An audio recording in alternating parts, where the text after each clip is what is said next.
चलिए परमाणु द्रव्यमान, ठीक ना, इसको फिर से समझते हैं। परमाणु द्रव्यमान, एटॉमिक मासेस। तो इस संसार में कोई भी वस्तु हो, चाहे वो छोटा हो या चाहे बड़ा हो, हर चीज का कुछ न कुछ द्रव्यमान होता है। और उसी तरह से जितने भी तत्व हैं, जितने भी यौगिक हैं, उसका भी कुछ न कुछ द्रव्यमान होता है। तो इसके बारे में आज हम लोग को पढ़ना है, ठीक ना। तो इसका डिफिनीशन देखिए, द्रव्यमान किसे कहते हैं? परमाणु द्रव्यमान। तो किसी तत्व का परमाणु द्रव्यमान एक संख्या है जो यह बताती है कि उस तत्व के एक परमाणु का द्रव्यमान कार्बन 12 समस्थानिक के एक परमाणु के द्रव्यमान के 12वें भाग से कितना गुना भारी है। और परमाणु द्रव्यमान को U से दर्शाते हैं, ठीक है। अब देखिए जितने भी कितने तत्व हैं, तत्वों की खोज लगभग 114 तत्वों की खोज हो चुकी है। और जो भी तत्व है उसका कुछ न कुछ द्रव्यमान होता है। जैसे कि यहाँ पे आप लोग देख सकते हैं हाइड्रोजन, हाइड्रोजन का द्रव्यमान होता है 1 होता है ना जी। हाँ, कार्बन का द्रव्यमान 12, ऑक्सीजन का 16, ठीक ना, कैल्शियम का 40, क्लोरीन का 35.5। तो जितने भी तत्व हैं सभी तत्वों का एक द्रव्यमान होता है। अब हमको ये तत्वों के द्रव्यमान को तो हम जान गए, अब हमको समझना है यौगिक के द्रव्यमान को, ठीक ना। यौगिक के द्रव्यमान को समझना, तो यौगिक के बारे में जानते हैं, कंपाउंड।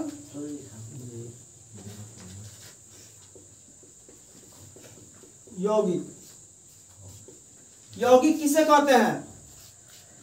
2 अथवा 2 से अधिक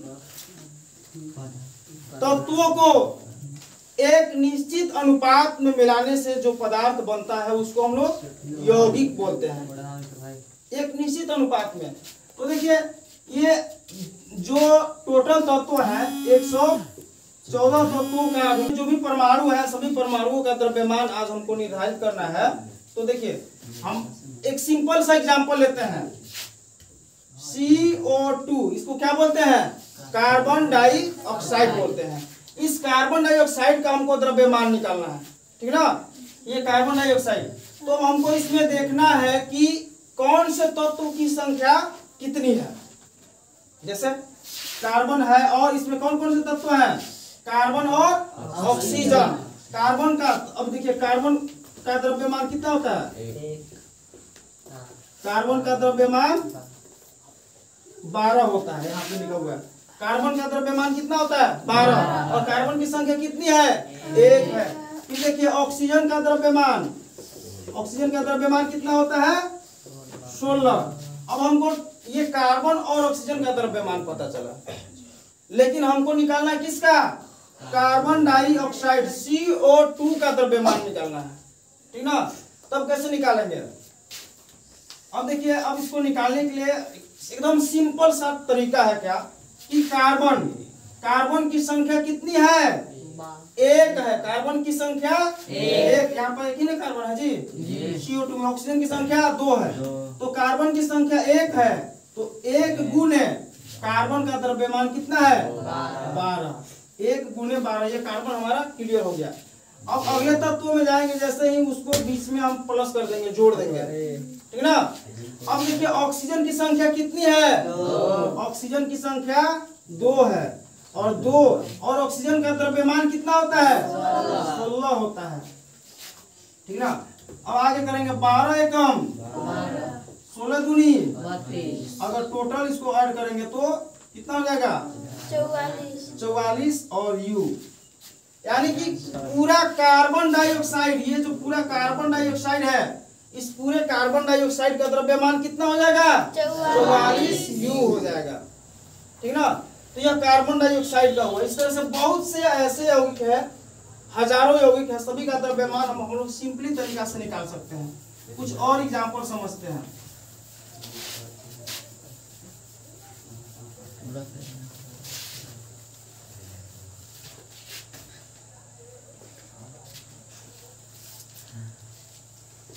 जैसे एक तत्व लेते हैं H2SO4, इसको क्या बोलते हैं?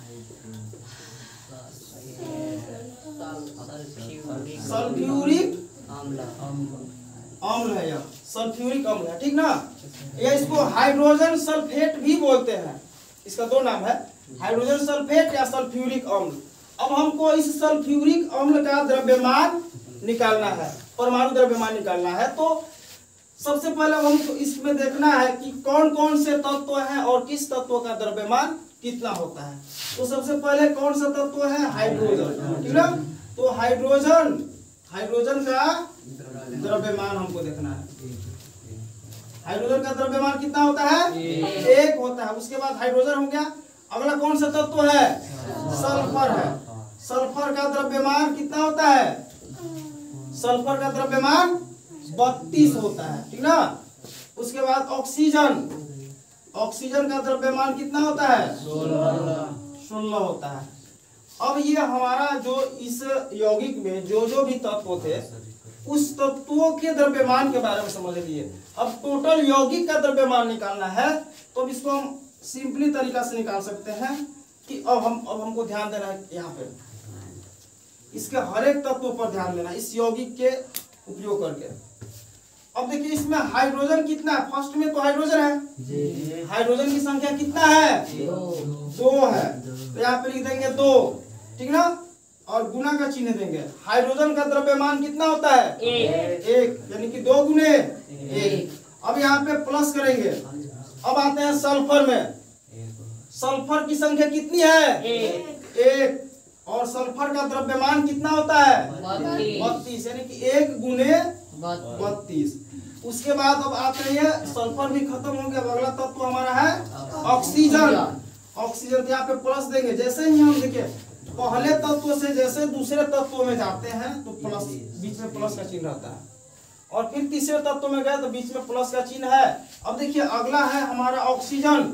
ऑक्सीजन की संख्या कितनी है? 4, यानी कि ऑक्सीजन की संख्या है 4। और ऑक्सीजन का द्रव्यमान कितना होता है? यहाँ से देखिए 16, ठीक ना। अब दोनों को ऐड करेंगे, मल्टीप्लाई करेंगे। 2 है कम 2, प्लस 32 से कम 32, प्लस 16 चौके 64। अब तीनों को जोड़ देंगे तो 4 2 6 6 2 8 8, 6 और 3 9, कितना हुआ? 98। यू बहुत ही सिंपली तरीका से हम लोग इसको उतार सकते हैं, समझ सकते हैं, ठीक ना। और यहाँ पे एक और समझ लेते हैं, लास्ट CaOH का होल ट्वाइस, ठीक ना। इसको बोलते हैं कैल्शियम हाइड्रोक्साइड। इसके बारे में मतलब कि इसका नाम कैसे हम लोग ऐसे बोल देंगे आसानी से, इसको सूत्र को देखते ही इसके बारे में भी मैं आप लोगों को बतलाऊंगा अगले दिन, ठीक ना। फिलहाल इसको समझिए। तो अब यह यौगिक है कैल्शियम हाइड्रोक्साइड। इस कैल्शियम हाइड्रोक्साइड में कौन कौन से तत्व हैं? फर्स्ट में है कैल्शियम, उसके बाद ऑक्सीजन, उसके बाद हाइड्रोजन। तो सबका द्रव्यमान निकालो। तो कैल्शियम का द्रव्यमान कितना है? कितना होता है? कैल्शियम का 40 होता है, ठीक ना। उसके बाद अगला तत्व कौन है? ऑक्सीजन। ऑक्सीजन का द्रव्यमान कितना है? 16 होता है। उसके बाद दिया हाइड्रोजन। हाइड्रोजन का द्रव्यमान 1। देखिए द्रव्यमान को जो है ना, अगर हम याद कर रहे हैं, हम बार बार भूल जा रहे हैं द्रव्यमान को याद करना, परमाणु द्रव्यमान। तो वैसे कंडीशंस में जब हमको परमाणु द्रव्यमान याद नहीं है तो उसके परमाणु संख्या से उसका हम सहयोग लेंगे। हमें क्या करना होगा? उसके परमाणु संख्या, जैसे कि कैल्शियम जो है, कैल्शियम का परमाणु संख्या कितना है? 20, तो उसका परमाणु द्रव्यमान उससे 2 गुनी 40 होता है, ठीक है ना। और बहुत से ऐसे तत्व होते हैं जिसमें परमाणु द्रव्यमान को क्या करते हैं? 2 से गुना करके परमाणु संख्या में उसमें 1 2 3 4 ऐसे उसमें बढ़ा दिया जाता है। लेकिन वैसे कंडीशन में जो आंसर हम लिखेंगे, आंसर के नीचे हमको अबाउट लिखना होगा, यानी कि लगभग। इसका मतलब क्या होता है? लगभग का मतलब हुआ कि जो आंसर हम लाए हैं वो एक्यूरेट आंसर नहीं है, थोड़ा बहुत अंतर हो सकता है। चलिए आगे समझते हैं। अब हमको इस पूरे कैल्शियम हाइड्रोक्साइड का द्रव्यमान निकालना है। तो देखिए कैल्शियम की संख्या कितना है, कैल्शियम कितने हैं यहाँ पे, एक है ना। तो कैल्शियम का यहाँ पे लिख देंगे 1 और गुना कैल्शियम का द्रव्यमान कितना होता है 40। तो यहाँ पे हम लोग 40 लिख देंगे। अब देखिए एक तत्व खत्म। अब जैसे ही अगले तत्वों में हम लोग जाते हैं तो प्लस देते हैं। ऑक्सीजन, ऑक्सीजन कितने हैं, तो देखिए ऑक्सीजन यहाँ पे होल दिया है ना, ये होल ट्वाइस, तो O भी 2 को है और H भी 2 को है। तो O की संख्या कितना 2 और O का द्रव्यमान 16। फिर देखिए H की संख्या कितनी है 2 है और H का द्रव्यमान 1। अब इसको देखिए 40 से कम 40, 16 दूनी 2 कम 2, दोनों को जोड़ दीजिए कितना होगा 70 4 74 U। ये हमारा परमाणु द्रव्यमान हुआ किसका, कैल्शियम हाइड्रोक्साइड का परमाणु द्रव्यमान हुआ, ठीक ना।